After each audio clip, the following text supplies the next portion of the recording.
Velvet publication आणि झेप सामाजिक संस्था यांच्या पुढाकारातून 44 लेखकांची 50 पुस्तके एकाच वेळी प्रकाशित करून अनोखा जागतिक विक्रम प्रस्थापित करण्यात आला। या उल्लेखनीय उपक्रमाची नोंद एशिया बुक ऑफ रेकॉर्ड्स तसेच इंडिया बुक ऑफ रेकॉर्ड्स मध्ये करण्यात आली आहे। साहित्यप्रेमींच्या मोठ्या उपस्थितीत हा सोहळा उत्साहात पार पडला। सांगवी येथील नटसम्राट निळू फुले नाट्यगृहात रविवारी आयोजित कार्यक्रमात हा विक्रम साकार झाला। या प्रसंगी लेखिका रोहिणी निनावे, गिनीज बुक ऑफ रेकॉर्ड्स मध्ये नोंद असलेल्या गायिका मंजुश्री ओक, पत्रकार, समीक्षक सौमित्र पोटे तसेच इंडिया बुक ऑफ रेकॉर्ड्सचे प्रतिनिधी अशोक आदक उपस्थित होते। वेल्वेट पब्लिकेशनच्या संस्थापक वर्षा विशाल ठुकरूल आणि सिंधू बागवे यांनी कार्यक्रमाचे नेतृत्व केले। विक्रमाची अधिकृत घोषणा करत अशोक आदक यांनी प्रशस्तीपत्र प्रदान केले।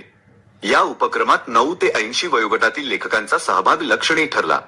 कथासंग्रह, काव्यसंग्रह, कादंबरी, विनोदी साहित्य, चारोळ्या आणि बालसाहित्य अशा विविध प्रकारच्या पुस्तकांचे प्रकाशन करण्यात आले।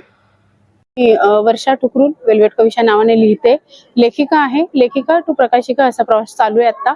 आणि आम्ही आज म्हणजे 10 महिने झालेत प्रकाशन संस्था सुरू केली आहे आणि त्यात 65 पुस्तकं रजिस्टर झाली। त्यातले आज 50 पुस्तकांचं आम्ही प्रकाशन केलंय। 44 लेखक ह्याच्यात समाविष्ट आहेत, सहभागी झालेले आहेत आणि त्यांचं ह्या 50 पुस्तकांचं आमचं वर्ल्ड रेकॉर्ड होते। तर ह्या वर्ल्ड रेकॉर्ड साठी आम्ही सगळे जमलेले आहोत आणि तुम्ही आलात, खूप धन्यवाद। वाचकांचे खूप आभार, जे सहभागी लेखक आहेत त्यांचे खूप आभार। आणि असे उपक्रम होत राहावेत, पुण्यात सारख्या शहरात होत आहेत, पिंपरी चिंचवड सारख्या शहरात होत आहेत, आनंद आहे। नमस्कार, मी रोहिणी निनावे, लेखिका। आज एक कार्यक्रम संपन्न झाला इथे। वेल्वेट कविशा यांनी 50 पुस्तकांचं एकत्र प्रकाशन केलं आहे। एका पुस्तकाचं प्रकाशन जरी करायचं असेल तर त्यासाठी किती कष्ट घ्यावे लागतात हे मला माहित आहे, कारण माझी पण 1-2 पुस्तकं प्रकाशित झाली आहेत। आणि एवढे 50 पुस्तकांचं प्रकाशन करायचं याचं शिवधनुष्य त्यांनी पेललेलं आहे। इतकं सोपं नाही। वेगवेगळ्या विषयांवरची पुस्तकं आहेत, आम्ही पाहिलं, कथा, कविता, कादंबऱ्या, एक लहानशी मुलगी आहे तिचं पण पुस्तक आहे। तर मला असं वाटतं की आजच्या काळामध्ये जेव्हा लेखनाबद्दल आणि वाचनाबद्दल कमी गोडी आहे दिसते समाजामध्ये, त्यावेळेला अशा तऱ्हेचा उपक्रम करणं हे खूप कौतुकाचं आणि खूप गरजेचं आहे, जे वेल्वेट कविशा यांनी केलेलं आहे। आणि मला असं वाटतं की या उपक्रमामुळे नवीन जे लेखक आहेत होतकरू, त्यांना सुद्धा खूप प्रोत्साहन मिळेल, त्यांना उत्सुकता वाटेल। कविशा पब्लिकेशन तर्फे आज जो विश्वविक्रमी पुस्तकांचं प्रकाशन झालंय याचा एक भाग होता आला, याचा मला आनंद आहे। या निमित्तानं मला हे लक्षात आलं की खूप खूप लिखाण चालू आहे। आपण आज म्हणतो की काळ बदललाय, डिजिटायझेशन झालेलं आहे, सगळे व्हिडिओजवर लोक आलेले आहेत, पण मग वाचणार कोण? पण मला इथं आवर्जून नमूद करावं असं वाटतं की या निमित्तानं खूप वेगवेगळी लेखक मंडळी मला दिसली, लेखिका मंडळी दिसली। कोणी बँकेत काम करतं, कोणी मूर्तिकार आहे, एक छोटी मुलगी होती जी 10-12 वर्षाची आहे, तिनं पुस्तक लिहिलं।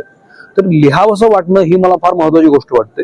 आणि दुसरी महत्वाची गोष्ट की वाचक आहेत म्हणून ते लिहितात, त्यामुळे वाचन संस्कृतीला हा एक प्रकारचा एक धक्का आहे, म्हणजे चांगल्या अर्थानं एक पुश आहे असं मला वाटतं। खूप खूप शुभेच्छा। आणि अशा पद्धतीचे लेखक तयार व्हायला हवेत। असं जेव्हा खूप लिखाण तयार होईल त्यातूनच आपल्याला पुन्हा एकदा विजय तेंडुलकर दिसतील, त्यातूनच पुन्हा एकदा आपल्याला जयवंत दळवी दिसतील, त्यातूनच पुन्हा एकदा आपल्याला अशा दुर्गा भागवतांसारख्या लेखिका येतील। तर वेल्वेट कविशा प्रकाशन कडून आज जो विक्रम घडवला गेला त्याच्याकरता सर्वप्रथम वेल्वेट प्रकाशनच्या सर्व वर्षार्थी, त्यांचं संपूर्ण टीम आणि सर्व लेखकांचं मनापासून अभिनंदन। एक विक्रम घडवणं हे सोपं नसतं। असे विक्रम घडवण्याचा आम्हाला अनुभव असल्यामुळे मला त्याची पूर्ण जाणीव आहे की त्याच्या पाठीमागे काय काय करावं लागतं। लेखन नुसतं करून होत नाही, लेखक जिथनं काम सुरू होतं म्हणजे ऍक्च्युली विषय याच्यापासून तिथून ते प्रकाशन होईपर्यंत या सगळ्या जबाबदाऱ्यातनं जाऊन स्वतः पण लेखन करून हे सगळं करणं खरंच अवघड असतं। पण वर्षा त्यांनी ते अतिशय लिहिलंय, पेललंय। मला त्यांचं अतिशय कौतुक वाटतं आणि माझ्याकडनं मनापासून शुभेच्छा पुढच्या वाटचाली करता आणि आत्ताच्या या विक्रमाकरता।